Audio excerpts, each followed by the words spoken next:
Mga kautang, sa video na to ay pag-uusapan natin or silipin natin ngayon yung pinaka-update sa loan application na to dahil isa ito sa pinakasikat or pinaka-recommended na utangan way back 2024. At ngayon nga mga kautang, July na tayo, nasa half year na tayo ng 2025, sisilipin natin kung still okay bang utangan itong application na to. Dahil based po sa aking research ngayon dito is merong nakakuha ng 30,000 na credit limit dito. Wow! Merong nakakuha ng 40,000 na credit limit dito. At hindi lang yan, merong nakapag 100,000 na credit limit dito sa loan application na to.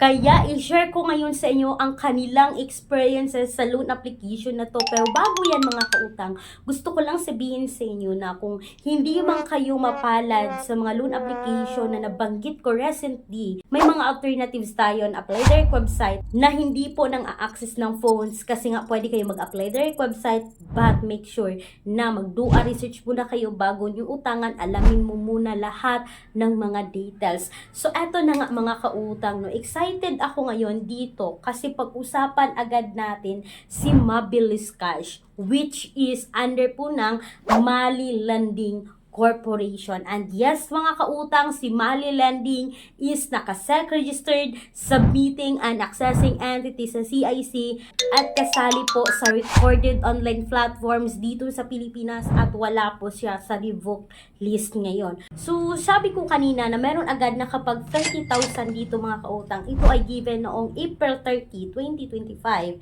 Sabi niya the app is good but the system is disappointing. From 30,000 na credit limit dito down to 7,000 mga kautang. Sabi niya always paying on time and in advance. Sabi ngayon isang commenter dito na from 30,000 naging 7,000.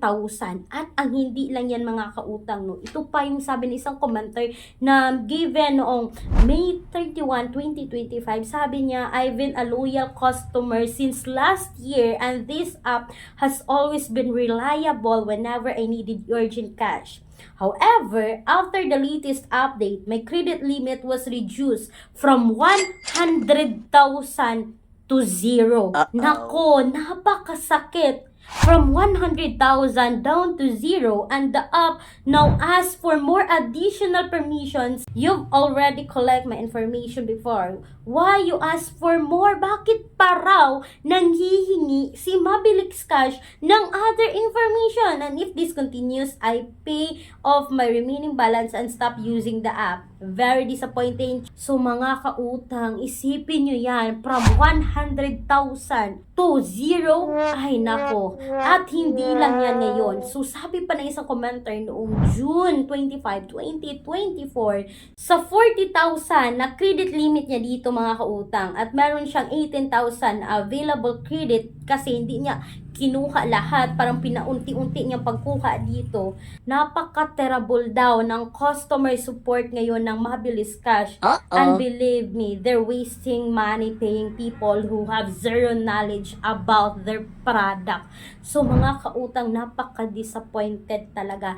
And mostly ngayon, sa nabasa ko mga kautang, you can also research, you can also read sa mga comment na nagbigay dyan sa Google Play Store mga kautang, na mostly yan talaga yung comment nila, and ang dami talagang hindi na-approve or hindi nakapag-reloan kay Mabilis Cash ngayon, no? Kahit po sila ay on time nagbayad. Based on my experience and all of the experiences sa mga ibang borrower mga kautangan, most of them sabi nila no na hindi pwedeng mag-advance payment kay Mabilis Cash. Yan yung pinaka na negative side about of this application kasi ayaw niya ng may nag-a-advance payment. So kinukuha or gusto talaga nila na mag-pay on time kayo dito. So mga kautang, as of now no, dito sa Google Play Store, wala ako nabasa na 5-star, nakaka-recent comment lang. Mostly talaga sa mga nag-comment ngayon is all about giving 1 star, no,